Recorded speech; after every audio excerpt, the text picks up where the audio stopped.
Warga desa Dukuh Mence, Kecamatan Sukorambi, Jember, Jawa Timur, digegerkan dengan isu kemunculan tuyul sebab warga kehilangan uang.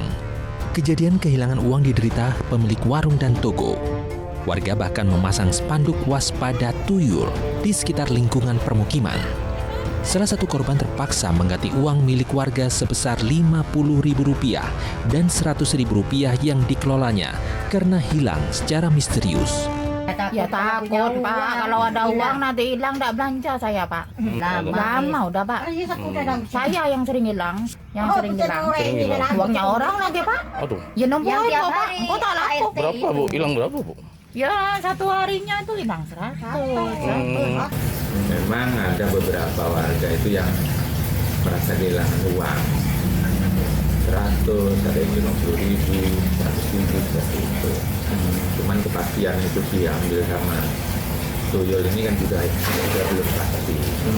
Warga pun diimbau waspada meski teror tuyul ini belum bisa dipertanggungjawabkan kebenarannya. Sebagai alternatif, warga bisa menyimpan uangnya di bank.